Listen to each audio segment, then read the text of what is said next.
ভগবানের চরণে তুলসীপত্র দেবার সঠিক নিয়ম, কোন কোন ভগবানকে তুলসীপত্র দেওয়া যেতে পারে, মা কালী, শিব, দুর্গা এই দেবতাদের তুলসীপত্র কোথায় দেওয়া যায়, এছাড়াও আমরা বজরংবলী, আমাদের গুরুদেব, প্রত্যেকে যার যার নিজের গুরুদেবকে তুলসীপত্র দেওয়া। বিশেষ করে রাধাকৃষ্ণর বাড়িতে পূজা অর্চনা করলে পঞ্চতত্ত্বর পূজা অর্চনা করতেই হয়। পঞ্চতত্ত্বের পূজা না করলে রাধাকৃষ্ণ পূজা গ্রহণ করে না। তো চলুন সবাই মিলে যাই রাধাকৃষ্ণের সেবা করতে এবং রাধাকৃষ্ণের কৃপা লাভ করতে।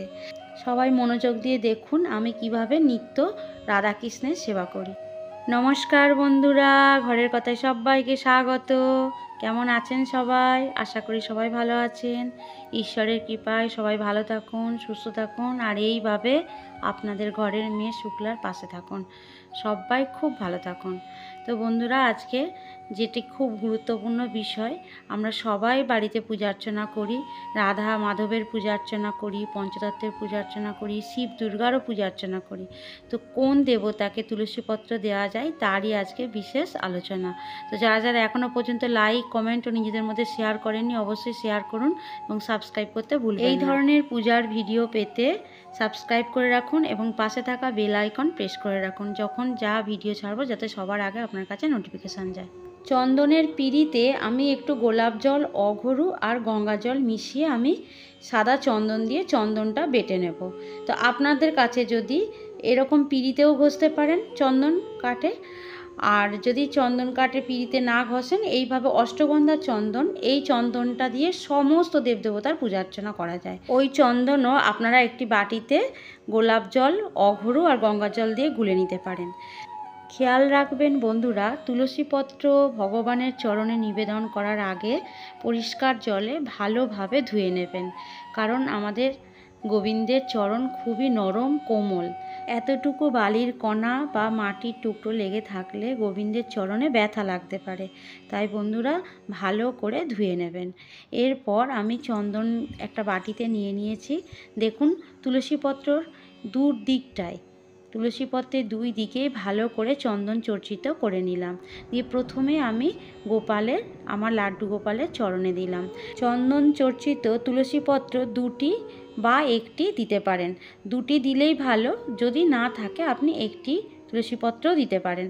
তো যখন দেবেন গোপালের চরণে তখন বলবেন এ তৎ সচন্দন গন্ধ তুলসীপত্রায় নম, ওং নম ভগবতে বাসুদেবায় নম। তুলসীপত্র দেবার নিয়ম হচ্ছে, তুলসীপত্রের বোটার দিকটা নিচের দিকে থাকবে আর অগ্রভাগটা উপর দিকে থাকবে।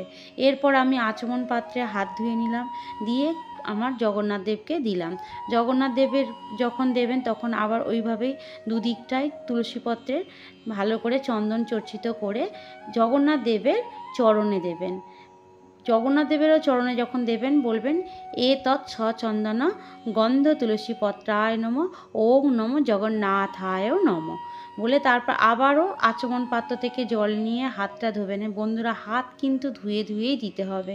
দিয়ে বলরামকে যখন দেবেন তখনও আবারও চন্দন চর্চিত করে এ তৎ সচন্দন গন্ধ তুলসীপত্রায় ওং নম বলভদ্রায় নম বলে তারপরে আবার হাত ধুয়ে নেবেন। এরপর মাঝখানে আছে আমাদের সুভদ্রা মা। তো সুভদ্রা মাকে যখন দেবেন ঠিক মাথায় দেবেন, একদমই ভুল করেও চরণে দেওয়া যাবে না, কারণ সুভদ্রা মা হলো তুলসী মহারানীর বন্ধু বা সখী, তাই সখীকে কখনো পায়ে রাখা যায় না, নয় মাথায় নালে বুকে। তো মাথাতে দিতে পারেন। তো যখন দেবেন তখন বলবেন এ তৎসচন্দন গন্ধ তুলসীপত্রায় মা সুভদ্রা মাতায় নম বলে জগন্নাথ দেবের পূজা অর্চনা করে আবারও হাতে জল নেবেন। দিয়ে আবার হাতটাকে ভালো করে ধুয়ে তারপরে যদি হাত বারবার না ধুতে পারেন একটা ভেজা কাপড় রাখলেও হবে, তাতেও মুছে নিতে পারেন। এরপর আমরা দেব গৌরাঙ্গ মহাপ্রভু চরণে। তো গৌরাঙ্গ মহাপ্রভুর চরণে অবশ্যই দিতে পারবেন, কারণ মহাপ্রভু হলেন রাধা ও কৃষ্ণের স্বরূপ, রাধারানীর ভাব এবং স্বয়ং গোবিন্দ, তাই দুই চরণে দুটো তুলসীপত্র অর্পণ করা যেতে পারে। তো আমি এখানে একটি তুলসীপত্র অর্পণ করে দেখালাম। এরপর আমরা মহাপ্রভুর ঠিক ডান দিকে নিত্যানন্দ মহাপ্রভুর চরণেও তুলসীপত্র নিবেদন করব।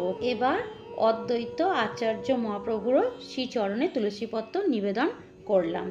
তো তো এইভাবে তুলসীপত্র চরণে নিবেদন করলাম।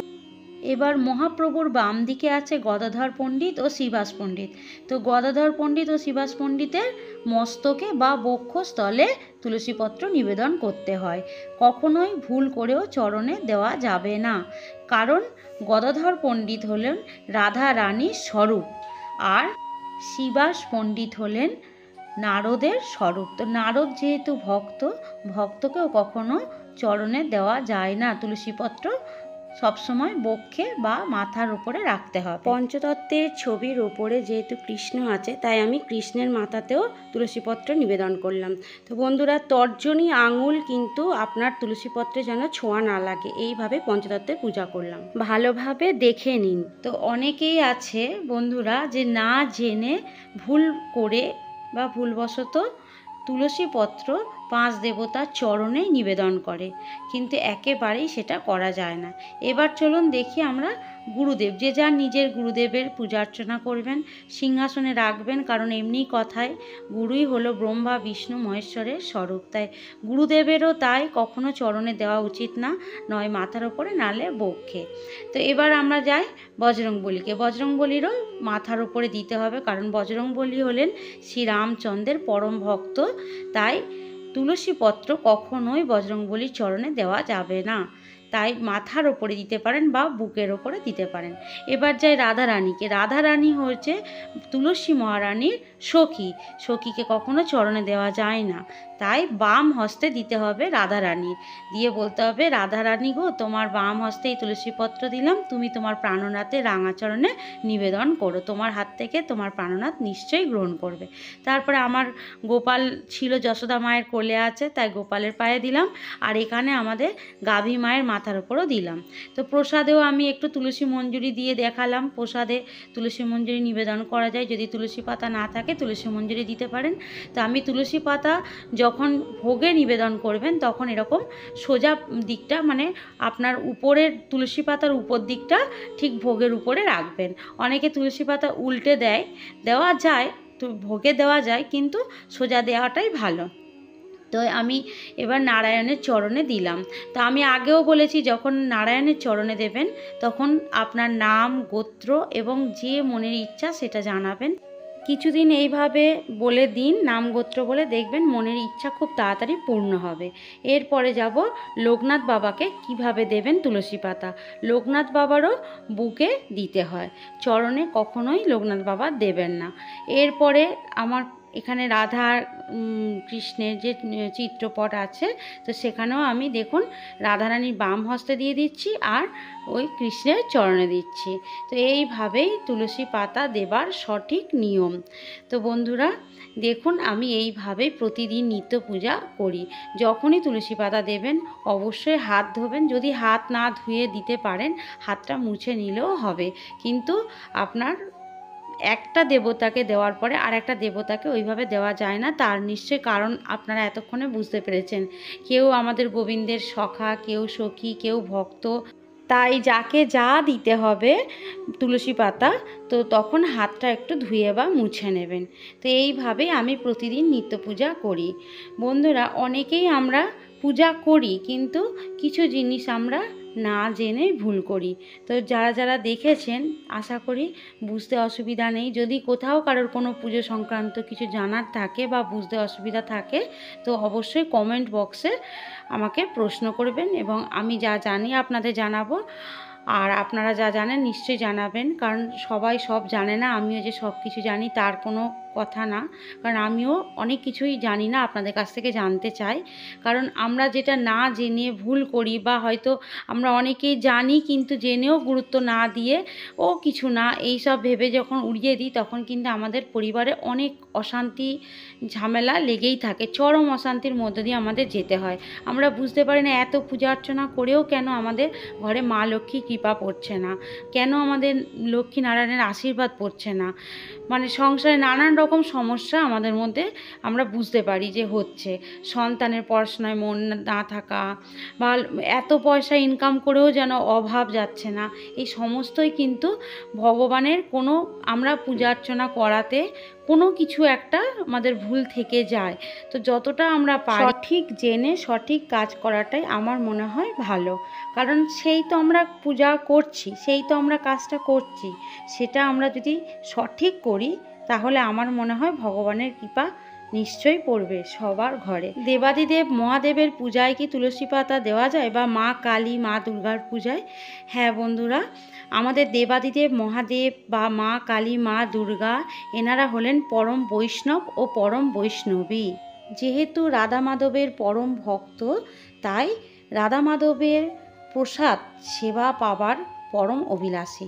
শিব দুর্গা মা কালীর ভোগেতে তুলসী পাতা দেওয়া যায়, কিন্তু শিব দুর্গা মা কালীর পূজায় বা কোথাও চরণে মাথায় বুকে কোথাও তুলসী পাতা নিবেদন করা যাবে না। আপনার ঠাকুর ঘরে সিংহাসনে রাধা মাধব বা লক্ষ্মীনারায়ণের কাছে যদি জলশঙ্খ রাখেন তাহলে অবশ্যই তুলসী পাতা আর জল প্রতিদিন দেবেন।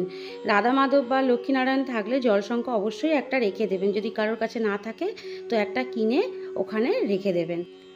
এবার বলি গীতা। গীতা আমরা সবাই জানি স্বয়ং শ্রী কৃষ্ণের মুখ নিঃসৃত মধুর বাণী, যেটা আমাদের জীবনের এগিয়ে যাওয়ার পথে সহায়তা করে। তো বন্ধুরা, সেই গীতা যদি প্রতিদিন পড়তে নাও পারেন বা যদি কোনোভাবে সময় না বের করতে পারেন, পূজার সময় আপনি আপনার ঘরে যে গীতা আছে, গীতা কিন্তু অবশ্যই ঘরে রাখতে হয়, তো পড়তে পারেন বা না পারেন গীতা কিন্তু রেখে দেবেন। ওই গীতাতে কৃষ্ণের যে ছবি আছে তাতে আপনি তুলসীপত্র দেবেন। লক্ষ্মী গণেশের পূজায় একেবারেই নিষিদ্ধ। শাস্ত্র মতে লক্ষ্মী গণেশের পূজায় বা ভোগাদিতে কোনোভাবেই তুলসীপত্র দেওয়া যাবে না। এই কাজটি অনেকেই করে না, হয়তো জানে না। সেটা হচ্ছে পুজো শেষ হওয়ার পরে একটা ঘটিতে জল ও একটা তুলসী পাতা নিবেদন করে রেখে দেবেন। আপনার ঘরে গোপাল সোনা থাকুক বা রাধা মাধব লক্ষ্মীনারায়ণ যে দেবতাই থাকুক না কেন, ওই ঘটিতে জল দিয়ে তুলসী পাতা সহ রেখে দিতে হয়। তো বন্ধুরা, ভিডিওটি দেখে এতটুকু ভালো লাগলে বা উপকৃত হলে সাবস্ক্রাইব করে রাখুন এই ধরনের ভিডিও আবার পাবার জন্য। পূজা সংক্রান্ত ভিডিও পাবার জন্য সাবস্ক্রাইব করে রাখুন এবং পাশে থাকা বেল আইকন প্রেস করে রাখুন। যখনই ভিডিও ছাড়বো আপনার কাছে নোটিফিকেশানে চলে যাবে। আর বন্ধুরা, এত উপকৃত ভিডিও আমরা তুলসী পাতা সব ঠাকুর দেবতার পূজা অর্চনা করি এবং তুলসী পাতাও নিবেদন করি, কিন্তু সঠিকটা না জেনে আমরা ভুল করে থাকি অনেকেই। তাই এই ভিডিওটা অবশ্যই শেয়ার করুন, নিজের চেনা জানার মধ্যে সকলের মধ্যেই শেয়ার করুন, আর লাইক কমেন্ট করতে ভুলবেন না। পুজো সংক্রান্ত কোনো কিছু জানার থাকলে কমেন্টে জানান, অবশ্যই আমি তার উত্তর দেওয়ার চেষ্টা করব। তো আজকের এই পর্যন্তই, আবার দেখা হবে নতুন ভিডিও নিয়ে। জয় রাধা মাধবের জয়।